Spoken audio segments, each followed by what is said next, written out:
creo que llegar como subsecretaria fue algo que yo no me esperaba, pero sin embargo, pues lo que sí te diría es que llegar a tener ese puesto, primero como subsecretaria de Electricidad y luego como subsecretaria de Hidrocarburos, siendo la primera mujer en México en ocupar cada uno de estos puestos,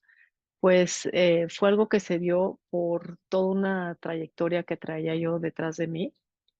Sin duda, lo que yo siempre he considerado como lo fundamental es la educación. En mi casa, pues mis padres siempre nos impulsaron mucho a estudiar, a prepararnos. Eso era lo que realmente nos iba a abrir puertas. Sin duda, creo que un factor que influyó mucho en mi mamá y en mis abuelos maternos con los que conviví mucho, pues es que eran exiliados, refugiados españoles, y entonces el tema de estar preparado era algo muy importante. Y luego mi papá, que siempre quiso que sus hijas pudieran estar preparadas, educadas, poder salir adelante por sí mismas para que nunca tuvieran que ser sometidas a un hombre y aguantar cosas inaceptables. Entonces, para mí la educación fue pues algo que además me gustó mucho, te diría sobre todo a partir de la secundaria, disfruté muchísimo estudiar las materias científicas, la física, la química, las matemáticas,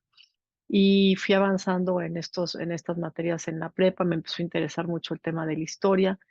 y me fui a estudiar fuera de México a una universidad americana de mujeres, que fue la primera universidad de mujeres, Mount Holyoke College, en Massachusetts.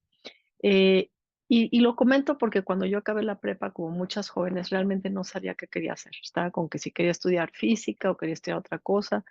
Y ahí descubrí todo otro mundo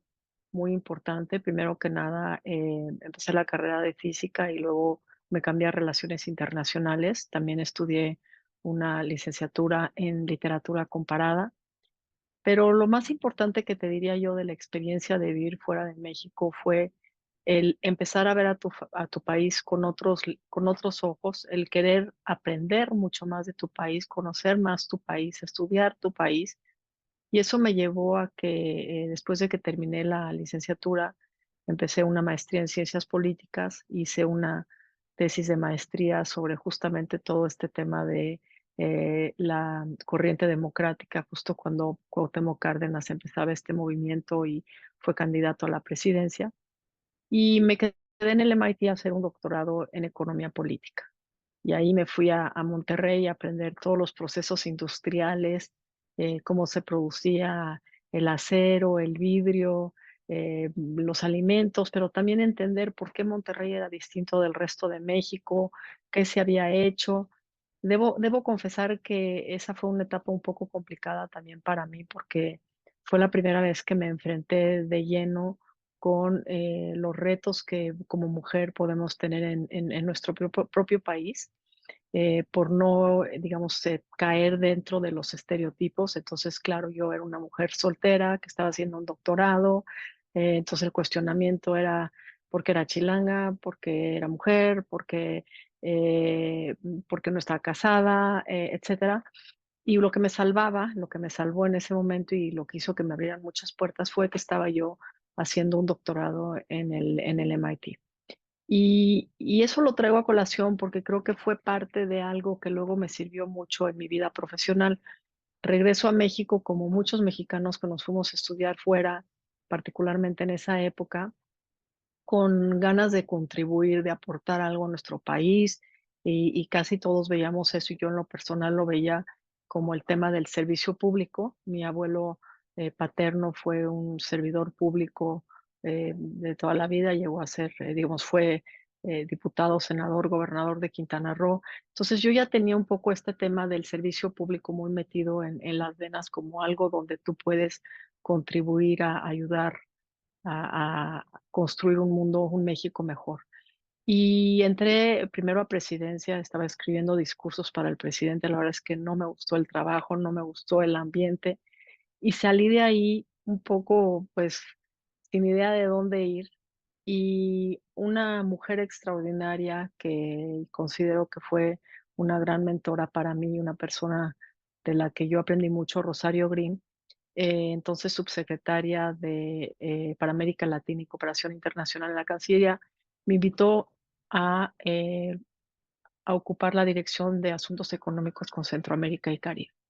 La verdad es que yo ahí descubrí mi vocación, un trabajo que me encantaba, aprendí a trabajar en la Cancillería, porque hay que reconocer lo que en el servicio exterior realmente te forman y te enseñan muchísimas cosas, desde cómo sentarte en una mesa a negociar a favor de México, hasta cómo hacer minutas, la importancia de mantener registros, etcétera, pero también el cómo vas formando una comunidad. Y digamos que ese trabajo, mi primer trabajo que tuve en la Cancillería, me gustó mucho, aprendí mucho, decidí entrar al servicio exterior, me nombraron consejera en la misión de México ante la OEA. Ahí estuve también con una gran mujer, con Carmen Moreno, que era una jefa muy, muy estricta, muy demandante y que también le aprendí muchísimo a la embajadora Moreno. Y estando ahí recibí una invitación del entonces secretario de Energía, recién nombrado secretario de Energía, Luis Telles, ocupar el área internacional de la Secretaría de Energía. Un poco su visión era que,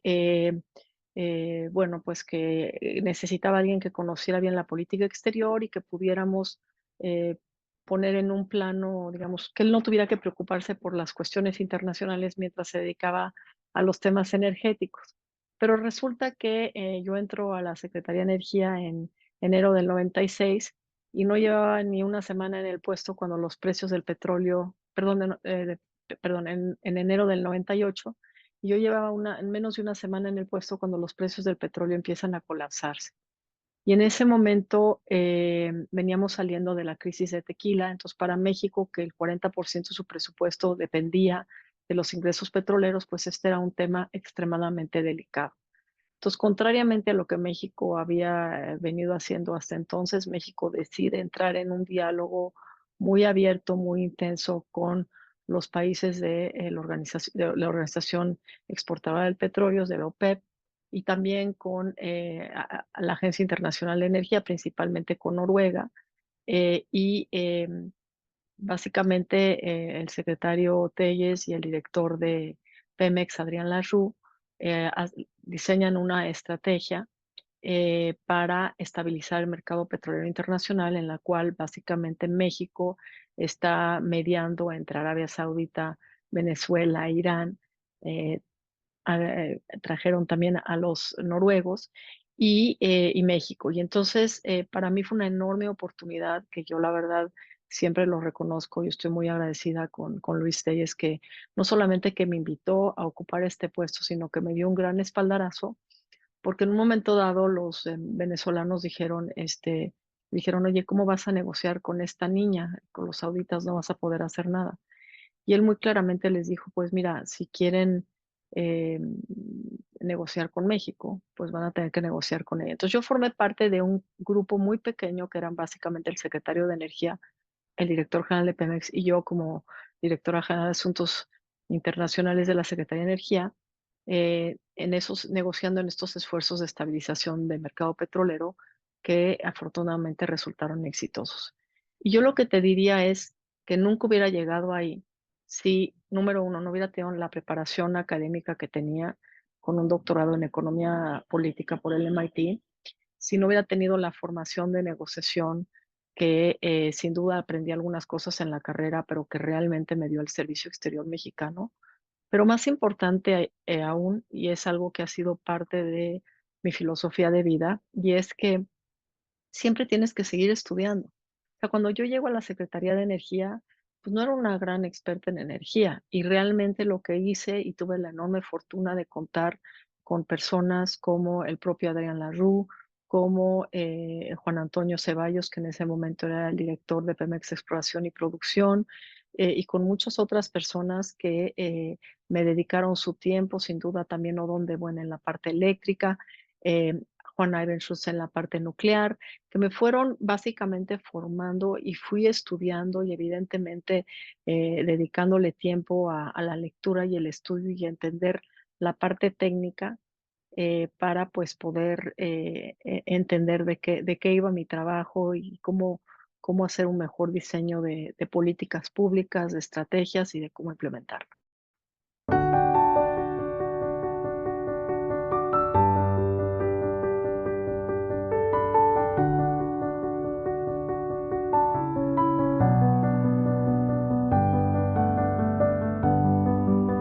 Yo siempre he trabajado con mujeres. Vengo de una familia de mujeres. Estoy acostumbrada a estar rodeada de mujeres y de mujeres, digamos, fuertes, muy preparadas, exitosas. Mi hermana Lucía también es una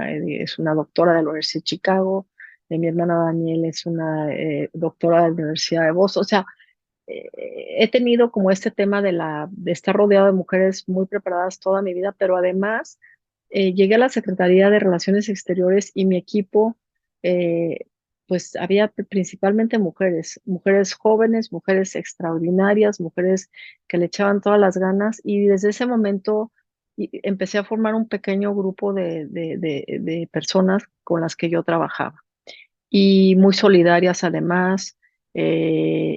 siempre viendo y comprometidas con el país. Entonces, cuando yo llego a Dirección de Asuntos Internacionales de la Secretaría de Energía, pues me traje un equipo y a mí siempre me ha gustado tener mitad y mitad. No me gusta trabajar nada más con mujeres, sino me gusta también tener hombres porque creo que nos complementamos y que tenemos un muy buen diálogo. Y pero en esa experiencia, pues, yo tenía un director de área y una directora de área, y más o menos había un balance dentro del área. Es el área internacional, y tú puedes decir que eso es, como más sencillo. Yo creo que el gran reto, o donde yo encontré el reto más grande, y sin embargo logré resultados muy positivos, fue cuando me nombran, subsecretaria de Electricidad y subsecretaria de Hidrocarburos. Eso vino después, y si quieres, comento un momento. Yo cuando salgo de la Secretaría de Energía, mi primera vez que estuve en la Secretaría de Energía, salí en el 2002 porque me casé y decidí formar una familia y entonces salí. Luego regresé un rato al servicio exterior, estuve en la misión de México ante la OCDE y luego regresé a México y durante el gobierno de Felipe Calderón yo básicamente me dediqué a la academia, estuve en el TEC de Monterrey, ahí formé un centro de sostenibilidad y negocios en Legade Business School y justamente estando ya en Legade me dediqué mucho a estudiar los temas de energía y cambio climático y a escribir. Publicaba yo mucho sobre temas también de algunas cosas de petróleo, de yacimientos transfronterizos, etcétera, porque me tocó negociar también el primer tratado que Estados Unidos suscribió sobre cuestiones de límites marítimos donde se reconoce el derecho de un país a proteger sus recursos. Y el último año que estuve en Legade me enfoqué muchísimo en los temas eléctricos. Entonces, eso fue en el 2012, donde hice un gran estudio sobre cómo veía yo que debía revisarse la política eléctrica del país y cómo resolver los grandes retos que tenía el país en materia eléctrica. Una cosa completamente académica y un día recibo una llamada de Pedro Joaquín Codwell, recién nombrado secretario de Energía, a quien yo no conocía, me invita a conversar con él y me ofrece la subsecretaría de Electricidad. Debo decir que pues estaba yo súper sorprendida porque yo no estaba metida en política, yo realmente era técnica. Eh, Él supo que yo tenía interés en regresar a la secretaría, eh, pero pues me invita a esta charla y me ofrece este puesto. Y debo decir que pues llegué ahí y prácticamente puros hombres. Sí me encontré con que la que estaba encargada de la subsecretaría, porque había sido la jefa de oficina de el subsecretario anterior, era mujer, pero básicamente el resto del equipo eran puros hombres. Es un medio, el sector energético, pues que todavía en ese entonces era muy, muy cerrado a las mujeres. Recuerdo tener una conversación con la persona que llevaba el tema de las tarifas eléctricas y le pedía yo que me explicara cómo estaba el tema de las tarifas eléctricas y llegaba a mi oficina con un tambache así enorme de expedientes y nada más me decía, ay no, doctora, es que esto es muy complicado. esto es muy complicado, y era tan complicado que no me lo podía explicar. Entonces yo me sentía muy frustrada porque tenía reunión tras reunión y él no me decía, pero no se preocupe, yo lo saco adelante. Entonces, en un momento dado dije, ya, esto, y se acabó. Si no me lo va a explicar él, agarré el teléfono, le hablé a Pepe Toño González, a Naya, que en aquel entonces estaba en el IMSS, pero que había sido subsecretario de Hacienda, que sabía perfectamente cómo estaba este tema, y me lo explicó en su oficina en 15 minutos y ya pude llegar a enfocarme a lo mío. Eh, Igual me pasó con el tema de generación. Para mí era muy importante entender cómo se veía desde la Subsecretaría de Energía la situación del sector eléctrico y cómo íbamos a poder cumplir con el compromiso presidencial de bajar las tarifas eléctricas. El presidente Peña Nieto había hecho un compromiso de bajar las tarifas eléctricas mediante una reforma energética. Y el problema ahí es que la reforma energética era una reforma básicamente de hidrocarburos y no tocaba la parte eléctrica, como que veían que iban a bajar simplemente sustituyendo combustibles. Y la verdad es que el tema era bastante más complejo. El caso es que me pongo con mi equipo a estudiar este tema y decidimos proponerle al secretario, luego al secretario de Hacienda y al presidente que había que hacer una reforma eléctrica donde se creara un mercado eléctrico, donde además pudiéramos avanzar en todo el tema de las energías limpias y donde además pudiéramos abatir la pobreza energética del país. Y cuando hablo con el director del área de generación de la secretaría, que dependía de mí, me dice, tú no te preocupes, tú dedícate a salir en la foto y yo hago el trabajo, yo me encargo de esto. Y en ese momento pues tuve que tomar la decisión muy difícil de pedirle que renunciara, o sea, de pedirle que no lo podía yo tener en mi equipo, porque era una visión muy, ¿cómo te diré? Muy misógina, muy de las mujeres no pueden, los hombres sabemos, ustedes se ven bonitas y ya. Y entonces, para mi sorpresa,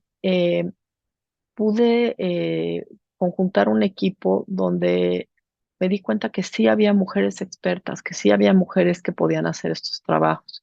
Entonces, por ejemplo, en ese momento, Rosanetti Barrios, a quien yo conocía por los temas de regulación de gas natural, la acababa yo de invitar a ocuparse el área de distribución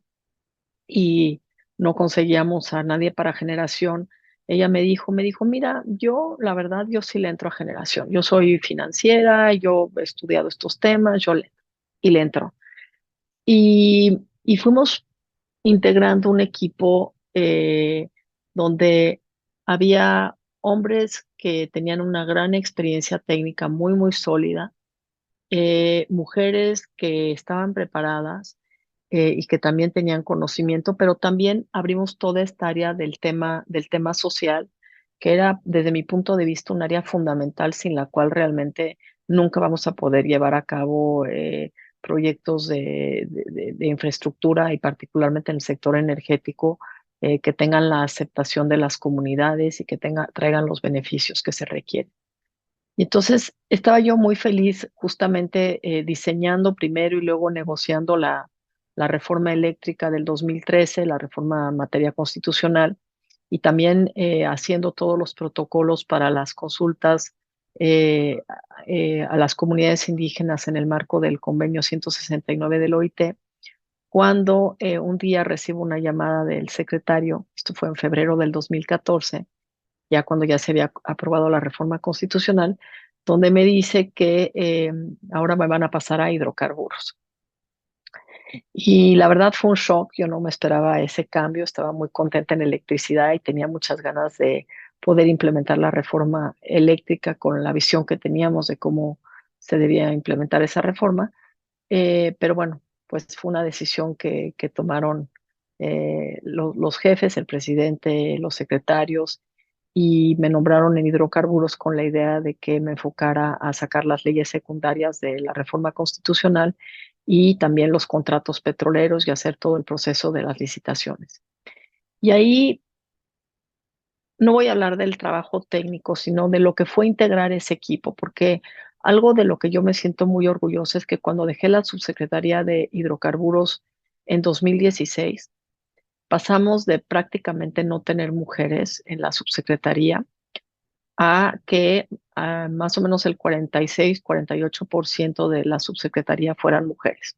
Y cuando digo no había mujeres, sí había mujeres. Estaban pues todas las que, digamos, las secretarias, algunas analistas, o sea, la gente de bajo nivel eran mujeres, pero en los puestos de decisión la realmente es que no había mujeres. Entonces, como comenté, fui la primera subsecretaria de electricidad, fui la primera subsecretaria de hidrocarburos de México. Por supuesto que ya había habido una secretaria de energía que fue la doctora Kessel, y también había habido una subsecretaria de Planeación Energética que fue Verónica Irastorza, pero no había habido subsecretaria de Electricidad o de Hidrocarburos. Y cuando llego a este puesto, vengo con mi pequeño equipo, mi coordinadora de asesores que me sigue desde mi primer puesto en la Secretaría de Relaciones Exteriores, Ana María Sánchez, que es una mujer extraordinaria. eh, y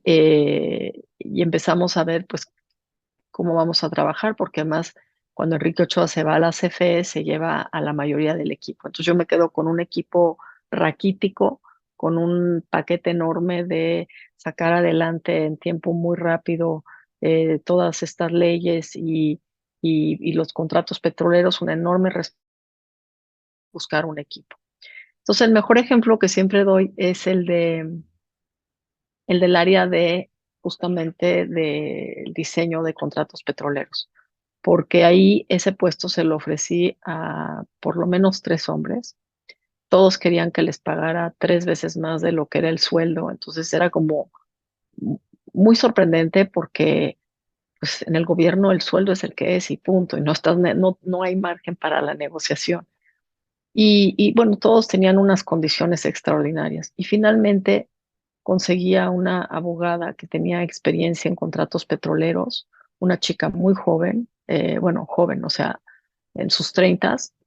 y que siempre digo yo que yo no podía poner a cualquiera, o sea, la prueba de que hay mujeres que son capaces y que estás poniendo en el puesto la persona indicada por su preparación, por sus conocimientos, es que estos contratos petroleros y todo lo que se hizo durante la reforma energética fue considerado a nivel mundial como mejor práctica. Y estos contratos petroleros, pues nadie hubiera venido a concursar a México y a apostar por estos contratos si los contratos no hubieran estado bien diseñados. La otra cosa que me parece importante decir, y es que sí, se incrementó mucho el número de mujeres, pero vuelvo a subrayar, para mí el trabajo no es de una persona, es un trabajo de equipo.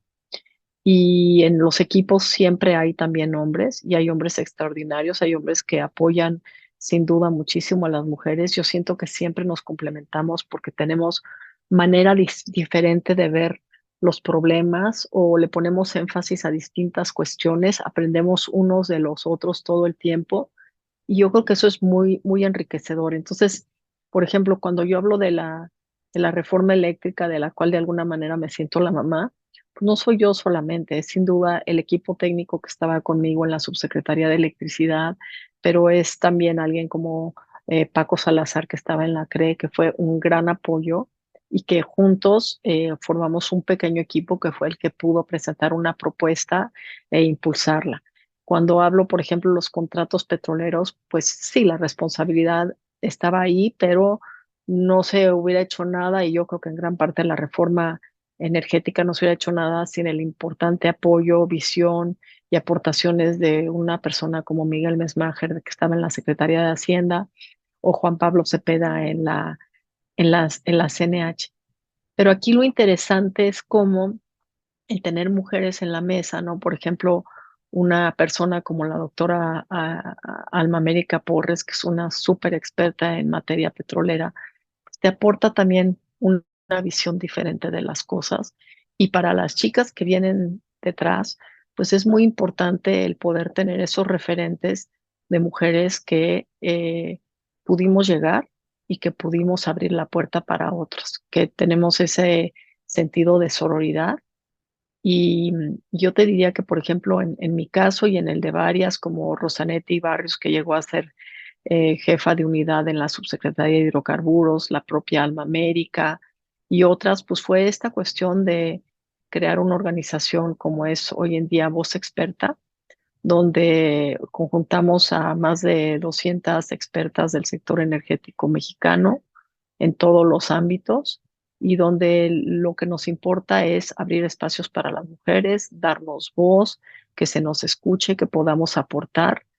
y pues un poquito por ahí va la cosa, ¿no?